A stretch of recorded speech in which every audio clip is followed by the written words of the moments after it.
Have you ever felt like your mind is a radio that you simply cannot turn off, even when the rest of the world is quiet and fast asleep?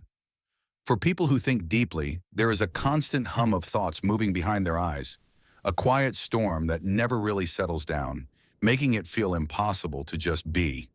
You might watch other people go through their day, laughing, talking, and enjoying themselves, and wonder how they do it so easily without analyzing every single detail. For a deep thinker, nothing is ever just what it seems. A simple smile from a stranger becomes a puzzle to solve, and a short goodbye from a friend can turn into hours of wondering what you did wrong. This ability to see so much and feel so much is a beautiful gift, but it often feels like a very heavy weight to carry. To understand why this happens, we have to look at where it all began.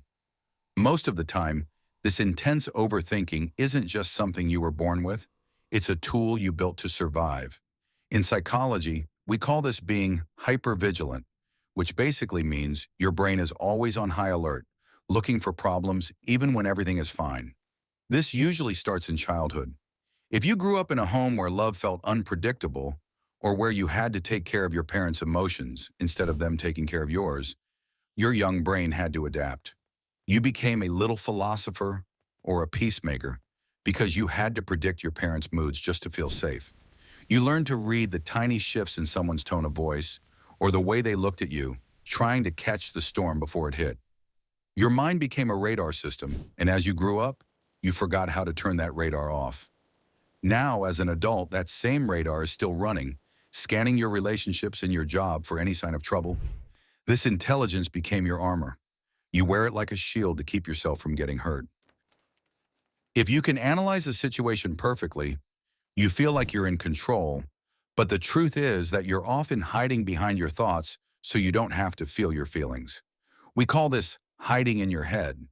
It's much easier to think about the mechanics of a relationship than it is to actually feel the fear of being rejected. This is why so many deep thinkers get stuck in analysis paralysis. You spend so much time simulating every possible outcome in your head that you never actually take a step forward in real life. You become a brilliant observer sitting behind a thick glass wall, watching life happen, but feeling deeply lonely because you aren't truly participating in it. Another part of this struggle is that deep thinkers don't just see the world, they absorb it like a sponge. You might notice that when you walk into a room, you immediately pick up on the mood of everyone there. If someone is sad or angry, you feel it in your own body. This happens because your mirror neurons, the parts of the brain that help us empathize, are working overtime. This leads to something called empathy fatigue. It's like having too many browser tabs open on a computer. Eventually, the whole system starts to slow down and overheat. You aren't tired from working hard at your job. You're tired from carrying the emotional weight of everyone around you. Your brain treats every little emotional signal like an emergency, flooding your body with stress hormones like cortisol, which leaves you feeling burnt out and exhausted for no obvious reason. Over time, your own thoughts can start to feel like a cage.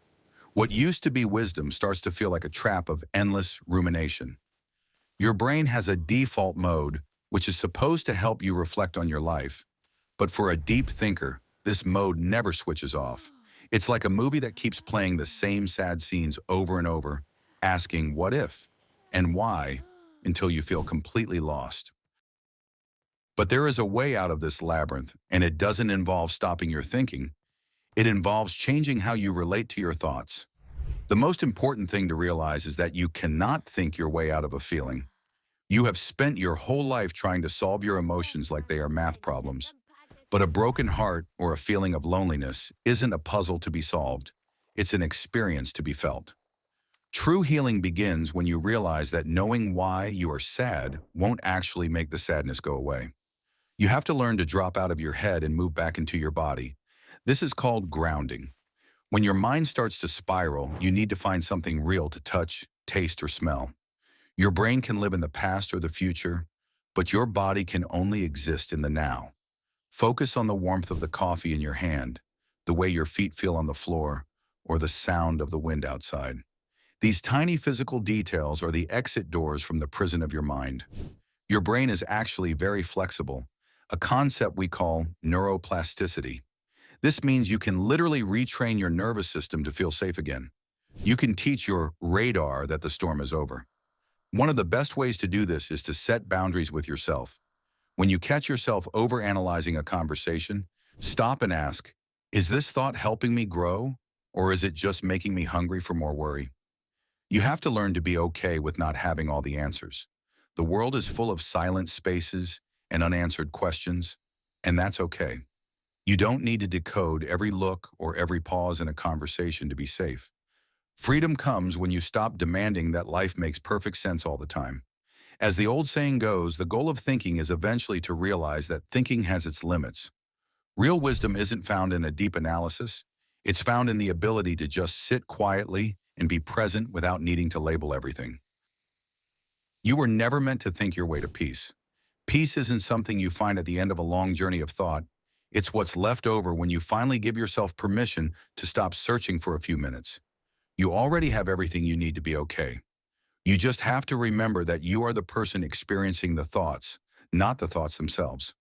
When you stop trying to solve the mystery of your life, you can finally start living it. Turn off the radar, put down the armor, and just breathe. You are here, you are safe, and for once, that is more than enough.